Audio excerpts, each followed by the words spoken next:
Function f of x d x, अगर इसका integration g of x plus c है, इसी फंक्शन को a to b f of x d x में integrate करना होगा, तो मिलेगा g of x plus c और lower limit a upper limit B.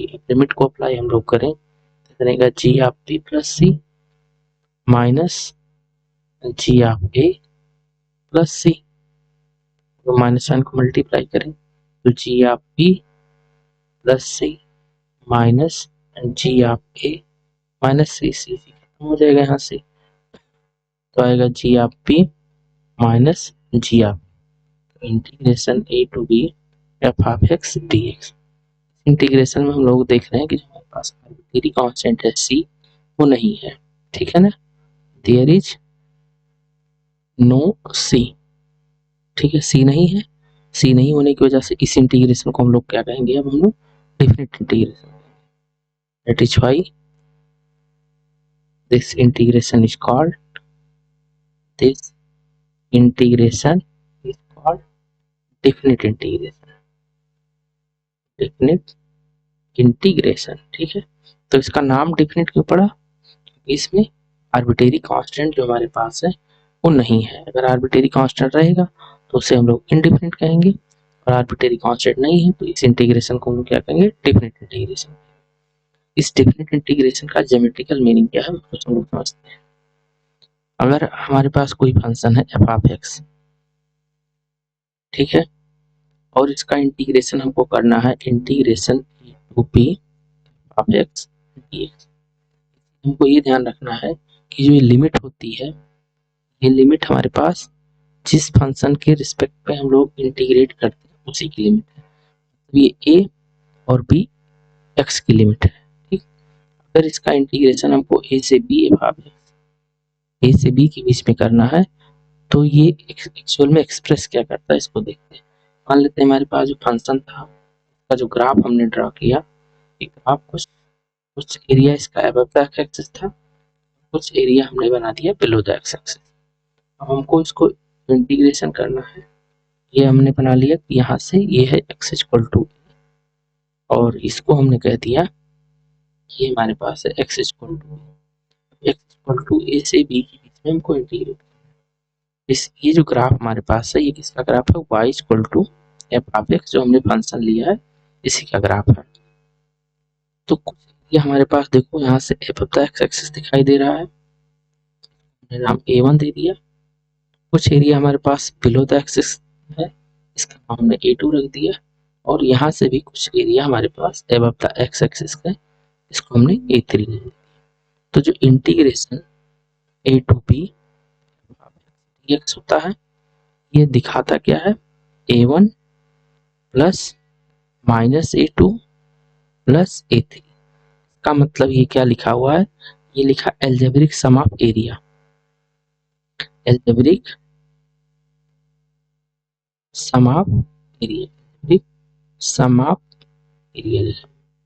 Algebraic का मतलब क्या है हमारे पास, एल्जेब्रिक का मतलब ये है कि अगर जो area above the x axis होगा हम लोग पॉजिटिव रखेंगे, जो area below the x axis होगा उसे निगेटिव रखेंगे, मतलब निगेटिव एरिया को निगेटिव एरिया ऐड करेंगे, सब्ट्रैक्ट करेंगे और पॉजिटिव में पॉजिटिव करेंगे, ठीक है।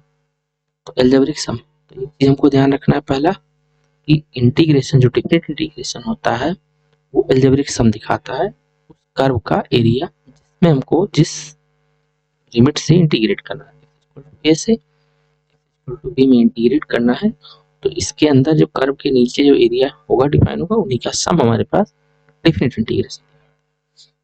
अब एक एक एग्जांपल लेके इसको समझते हैं।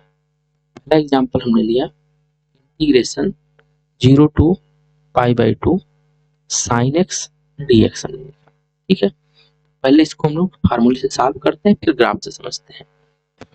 साइन एक्स का जो डिफरेंशिएशन होता है माइनस और इंटीग्रेशन कॉस एक्स, लिमिट हमारे पास है 0, अपर लिमिट है पाई बाई 2, अगर लिमिट रखें तो हम लोग रखेंगे minus cos pi by 2 upper limit minus lower limit minus 0, cos pi by 2 की वैल्यू होती है 0 माइनस कास 0 की वैल्यू हो गई -1, तो हमारे पास 1।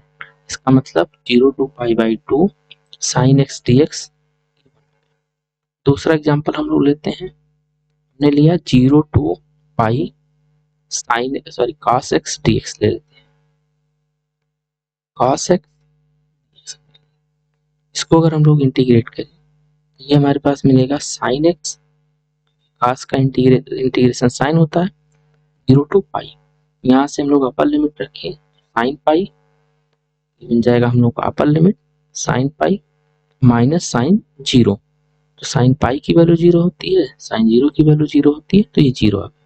इसका मतलब ये हमको ग्राफ से हम लोग समझते हैं, ये हमारे पास y equal to sine x का ग्राफ है, जो हमको कहाँ तक इंटीग्रेट करना है, 0x इक्वल टू 0 से लेकर के x equal to pi, x equal to 0 and this equal to x equal to pi. ठीक है, इतना ही इंटीग्रेशन करना है। अब इस इंटीग्रेशन में हमको दिख रहा है कि सारे एरिया केवल और केवल अबव द एक्स एक्सिस है, ये एरिया हमारे पास पॉजिटिव है, क्योंकि बिलो द एक्स एक्सिस अगर होता कुछ तो हम लोग सब्ट्रैक्ट करते नेगेटिव साइन के साथ, तो यहाँ पे हमारे पास क्या है, सारा का सारा पॉजिटिव है। तो इसमें आ जाते हैं हमारे पास कॉस का जो हमारे पास ग्राफ दिखेगा, हमको 0 से पाई तक इंटीग्रेट करना है, तो ये 0 से पाई का हम लोगों ने ग्राफ बना लिया।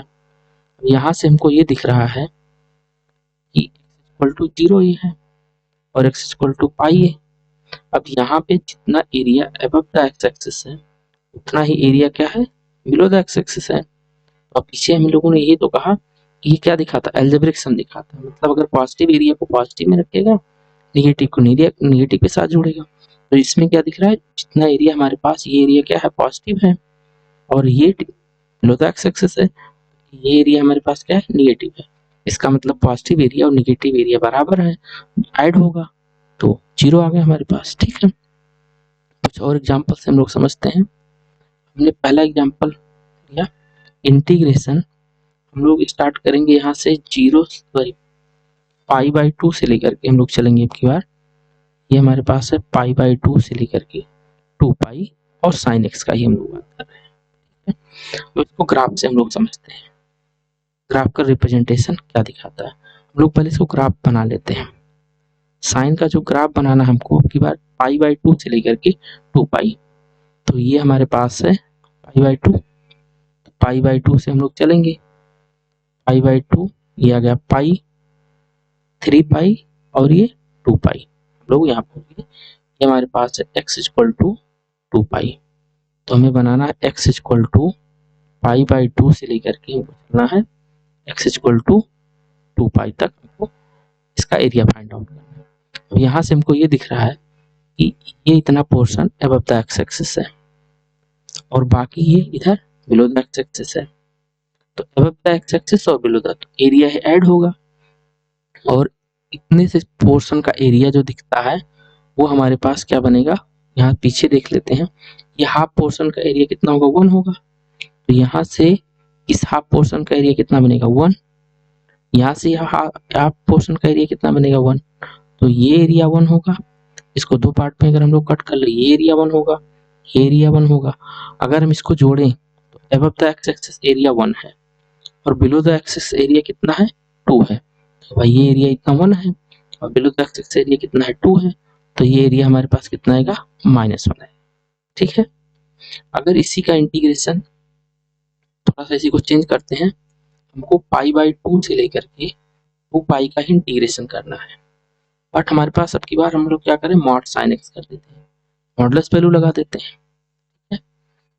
पाई बाई 2 से लेके पाई तक ही चल रहा है, लेकिन हमने क्या लगा दिया, मॉड लगा दिया। मॉड का ग्राफ हम लोग बना लेते हैं।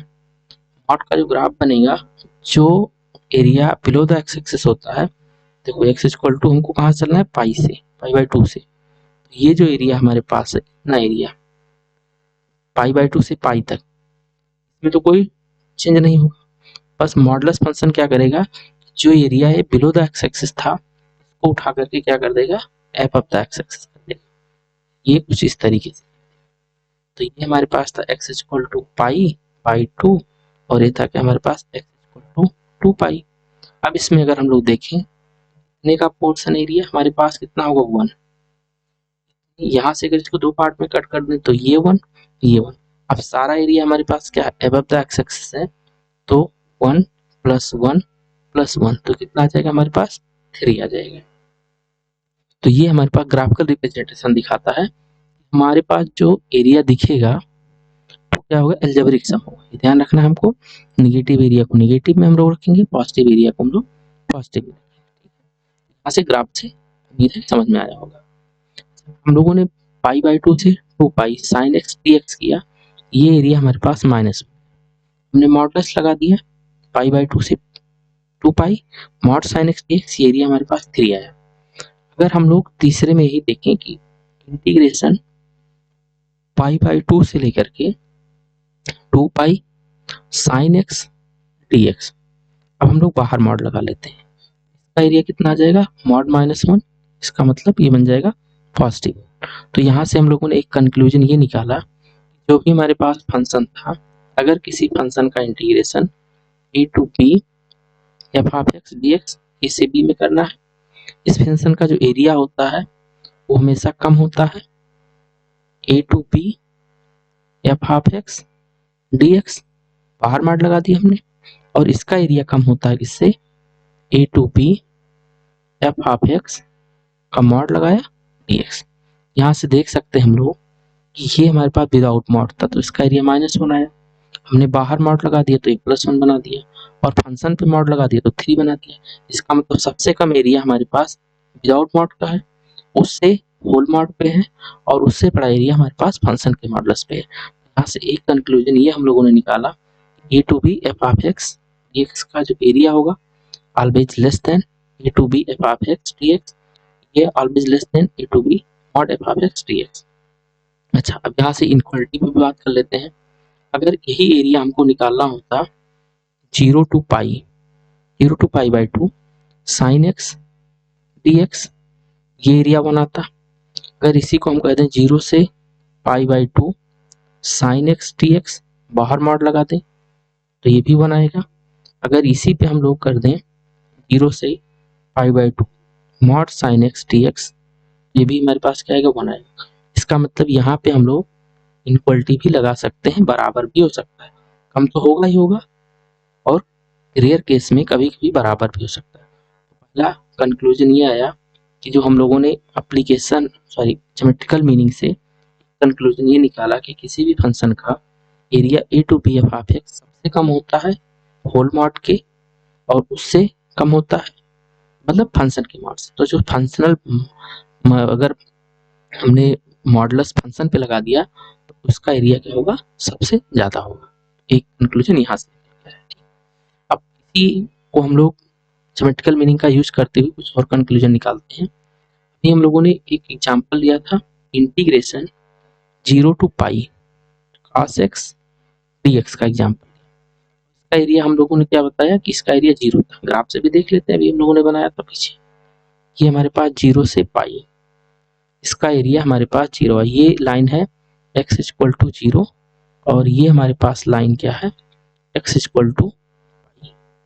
तो इसका मतलब अबव द x एक्सिस और बिलो द x एक्सिस, ये दोनों एरिया आपस में जुड़े और प्लस और माइनस बराबर हो गया तो एरिया 0 आ गया।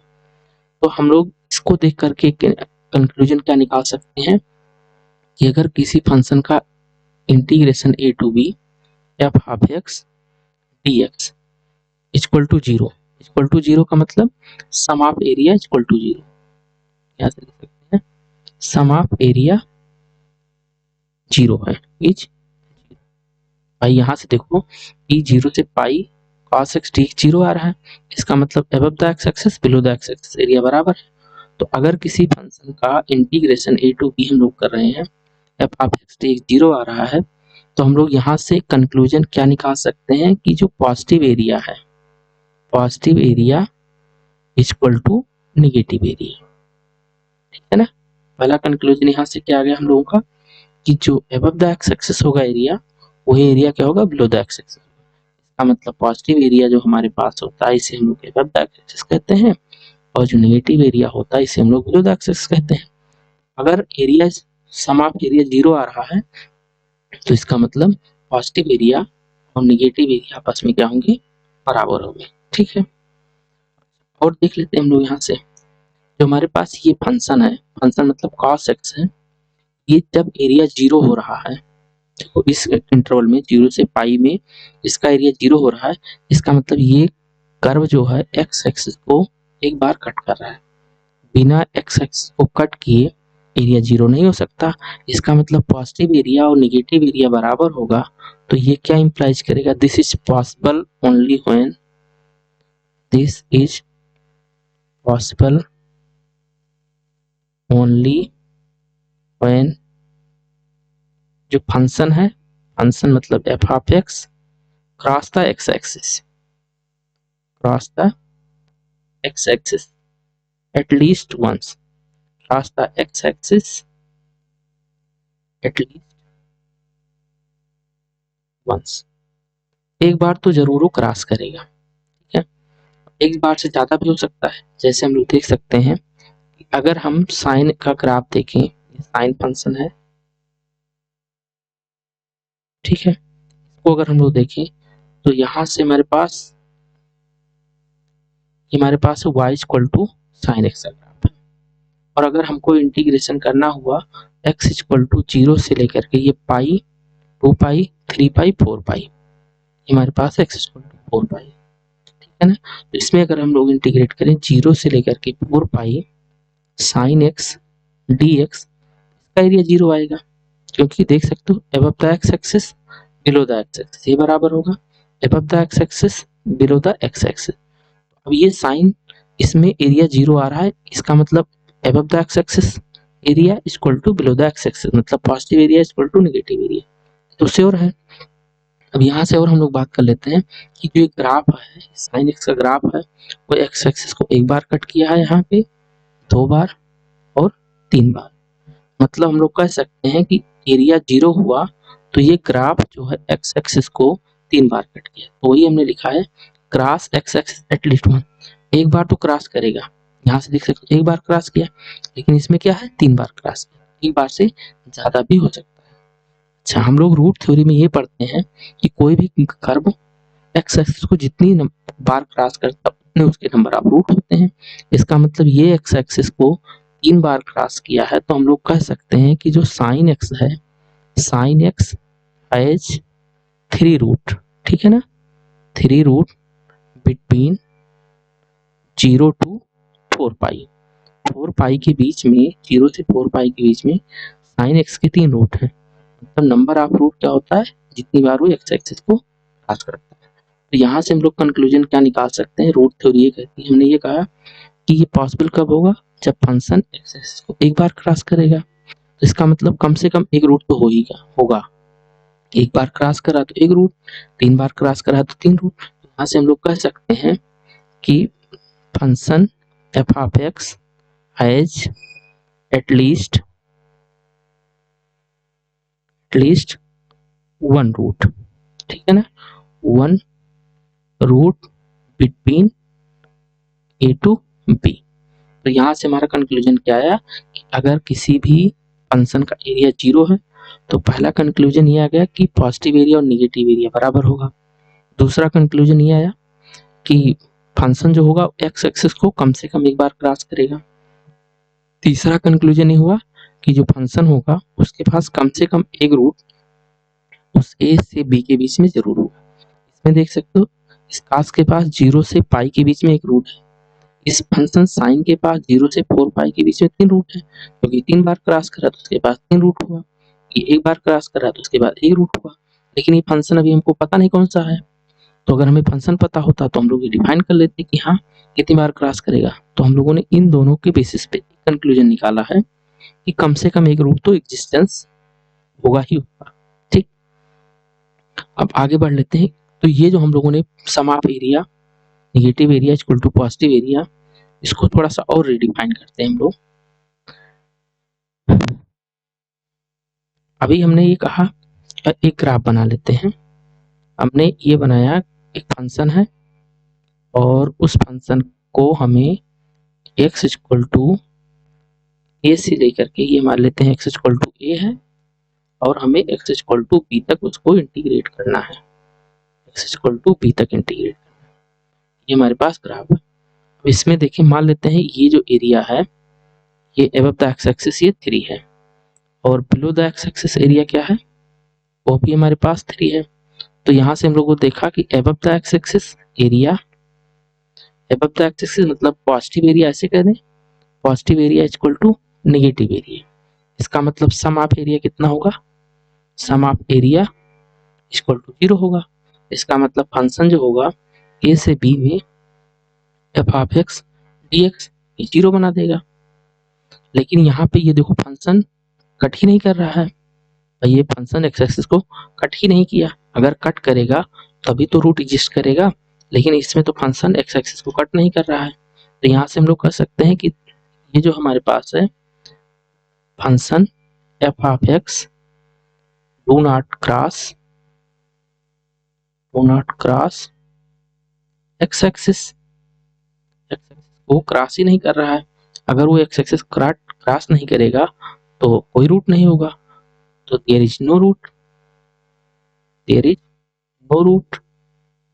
लेकिन पिछले वाले में हम लोगों ने भी क्या कहा, भाई अगर एरिया 0 हुआ तो एक रूट होगा। लेकिन यहाँ पे हमको क्या, एरिया तो 0 हो रहा है लेकिन कोई रूट नहीं है। तो हम लोग एक कंडीशन यहाँ पे और हम लोग जोड़ेंगे, फंक्शन है एफ ऑफ एक्स, ये फंक्शन क्या होना चाहिए, कंटिन्यूअस होना चाहिए।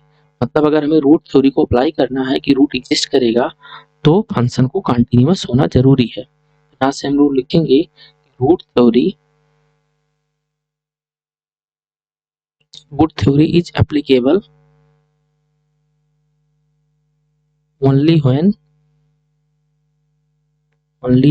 when applicable only when function must be continuous in interval e to b। ठीक है, तो अगर फंक्शन कंटिन्यूअस होगा तो एक रूट जरूर एग्जिस्ट करेगा।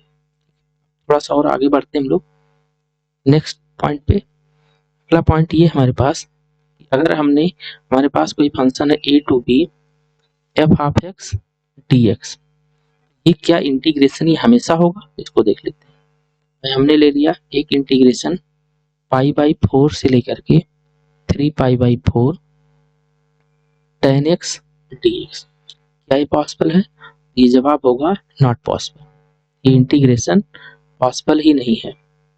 नॉट पॉसिबल क्यों नहीं पॉसिबल है? क्योंकि जो tan होता है, अगर हम लोग इसका ग्राफ बनाएं, tan का ग्राफ अगर हम लोग देखें तो tan का ग्राफ हमारे पास π/2 पे क्या होता है, अनडिफाइन होता है, π/2 पे रहता ही नहीं है। लेकिन हमको तो ये कह रहा है फंक्शन की इंटीग्रेशन कहाँ से करना है, π/4 से लेकर के 3π/4 मतलब 45 से लेकर के 135। यहाँ से हम लोग देखें तो ये हमारे पास जो फंक्शन होता है π/2 पे अनडिफाइन होता है, तो रहेगा नहीं है। तो हमको यहाँ से π/4 से लेकर के इंटीग्रेट करना है, और ये हमारे पास 145 मान लेते हैं, 3π/4 ये है। तो यहाँ से ये है x इक्वल टू π/4 और ये हमारे पास है x इक्वल टू 3π/4, और हमको इंटीग्रेशन करना है 5/4 से लेकर के 3π/4 tan x। ये नहीं डिफाइन हो सकता, नॉट पॉसिबल है, क्योंकि फंक्शन देखो ब्रेक हो रहा है, π/2 पे फंक्शन ब्रेक हो रहा है। तो ये function integration a to b f of x is defined only when function f of x is continuous, ठीक है ना, in a to b। a to b में हमारे पास जो फंक्शन होना चाहिए वो कंटिन्यूअस होना चाहिए। अगर कंटिन्यूअस नहीं है तो हम लोग इंटीग्रेट नहीं कर सकते। एक एग्जांपल हमने ये बता दिया। तो अब इसको अगर हमें इंटीग्रेशन करना होगा तो हम लोग कैसे करेंगे, हमारे पास π/4 से लेकर के 3π/4 तक tan x का इंटीग्रेशन करना है dx। तो हम लोग इसको तोड़ेंगे, ब्रेक करेंगे, π/4 से चलेंगे और π/2 पे छोड़ देंगे, π/2 पॉजिटिव हो जाएगा tan x dx, और फिर हम लोग पाई प्लस लगा लेंगे, π/2 निगेटिव से 3π/4 tan x dx।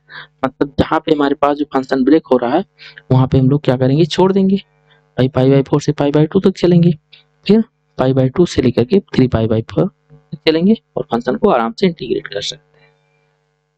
Next topic पे हम लोग बढ़ते हैं। अगला हमारे पास जो प्रॉपर्टी रहेगी, अगर हमारे पास कोई फंक्शन है f of x greater than 0। ठीक है, ग्रेटर देन 0 का मतलब फंक्शन पूरा का पूरा अबव द एक्स एक्सिस है। तो integration a to b f of x dx ये भी ग्रेटर देन 0 होगा। सेकेंड केस है कि अगर फंक्शन लेस देन 0 है तो integration a to b f of x dx भी लेस देन 0 होगा। इसको ग्राफ से समझ सकते हैं कि अगर कोई फंक्शन है F of x greater than 0, इसका मतलब वो फंक्शन कैसा होगा, वो पूरा का पूरा अबव द एक्स एक्सिस होगा। ये फंक्शन हमारे पास अबव द एक्स एक्सिस है। हमें x इक्वल टू a से लेकर के x इक्वल टू b तक इंटीग्रेट करना है। तो ये एरिया देखो पूरा पॉजिटिव आ रहा है। अगर निगेटिव होगा, निगेटिव का मतलब क्या होगा कि ये function below the x axis होगा, पूरा का पूरा फंक्शन क्या होगा, नीचे होगा। और यहाँ से हमको x इक्वल टू a से लेकर के x इक्वल टू b तक अगर हमें इंटीग्रेट करना होगा, जब पूरा function below the x axis है तो उसका एरिया भी क्या होगा, बिलो द एक्स एक्सिस होगा। यहाँ से हम लोग कह सकते हैं कि ये हमारे पास क्या दिखाएगा, पॉजिटिव एरिया, और ये हमारे पास क्या दिखाएगा, निगेटिव एरिया। तो सिंपल है, फंक्शन अगर ग्रेटर देन है मतलब पॉजिटिव है तो उसका एरिया भी पॉजिटिव होगा, और अगर फंक्शन निगेटिव है तो उसका एरिया भी क्या होगा, निगेटिव होगा।